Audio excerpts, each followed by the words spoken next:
Presiden Joko Widodo menyampaikan instruksi tegas ke Menteri Kabinet Indonesia Maju terkait penanganan COVID-19. Presiden mengancam akan membubarkan kabinet dan lembaga. Selain itu, Presiden minta para menteri untuk bekerja ekstra dalam menangani pandemi COVID-19.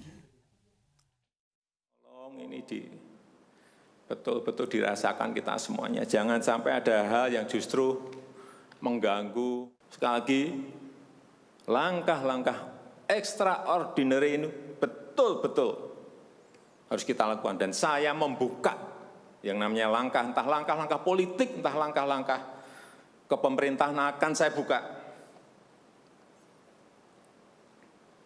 Langkah apapun yang extraordinary akan saya lakukan. Untuk 267 juta rakyat kita, untuk negara.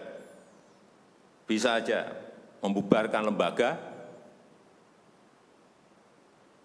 bisa aja reshuffle, udah kepikiran kemana-mana saya. Entah buat perpu yang lebih penting lagi, kalau memang diperlukan, karena memang suasana ini harus ada. Kalau suasana ini tidak, Bapak Ibu tidak merasakan itu sudah. Artinya tindakan-tindakan yang extraordinary keras akan saya lakukan. Untuk pemulihan ekonomi nasional misalnya saya berikan contoh. Bidang kesehatan itu dianggarkan 75 triliun. 75 triliun. Baru keluar 1,53% coba. Uang beredar di masyarakat kerem ke situ semua. Segera itu dikeluarkan dengan penggunaan-penggunaan yang tepat sasaran sehingga men-trigger ekonomi. Pembayaran tunjangan untuk dokter spesialis, untuk tenaga medis segera keluarkan. Belanja-belanja untuk peralatan segera keluarkan. Ini sudah disediakan 70-an triliun seperti itu. Bansos yang ditunggu masyarakat, segera keluarkan. Kalau ada masalah, lakukan tindakan-tindakan lapangan. Dan pemirsa, untuk membahasnya sudah bergabung bersama kami tenaga ahli kantor staf kepresidenan Ali Mokhtar Ngabalin dan pengamat ekonomi Profesor M. Firmansyah. Kita sapa terlebih dahulu. Selamat sore. Assalamualaikum Pak Ngabalin dan Pak Firmansyah. Halo, selamat sore. Selamat sore. Assalamualaikum warahmatullahi wabarakatuh. Baik, pertama saya ke Pak Ngabalin terlebih dahulu. Pak Ngabalin, bentuk kekecewaan Presiden ini apakah sinyal akan terjadinya reshuffle ke depan? Ya, terima kasih ya. Yang paling pertama memang harus dimengerti bahwa substansi yang disampaikan oleh Bapak Presiden. Substansi itu adalah terkait dengan pesan, message.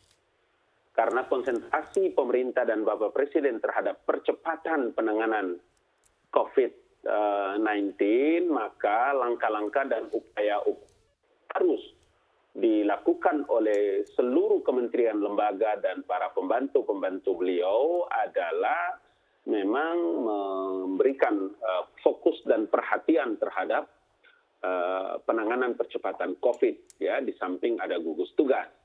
Pesan itu yang harus sebetulnya dipahami benar sehingga tidak lari kemana-mana. Makanya beliau menyampaikan juga bahwa kalau ada regulasi-regulasi yang terasa memang memperlambat atau menghalangi langkah-langkah yang dilakukan oleh Bapak Ibu para menteri atau pimpinan lembaga, maka langkah-langkah itu harus diambil karena Presiden memposisikan diri dan melihat penanganan COVID-19 itu masuk dalam kategori extraordinary. Dengan begitu maka pesan inilah yang harus ditangkap sehingga sampai pada pesan bagaimana bisa melakukan manajemen krisis terhadap. Berarti sinyal reshuffle itu tidak terlihat begitu ya Pak Ngabalin, atau belum ada rencana? Iya, kalau reshuffle itu kan hal yang normal sekali, hal yang biasa sekali kan.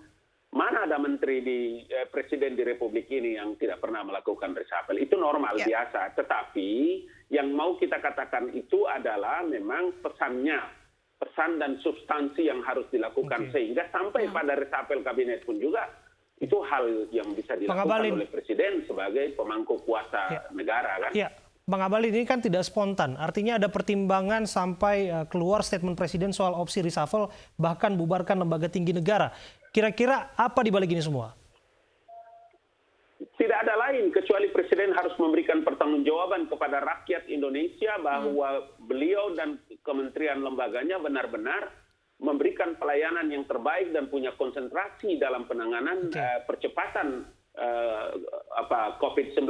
Karena itu beliau mengatakan bahwa jangan dianggap posisi kita itu biasa-biasa saja. Tetapi kita harus menanggapi ini sebagai sesuatu yang luar biasa. Makanya muncullah istilah extraordinary.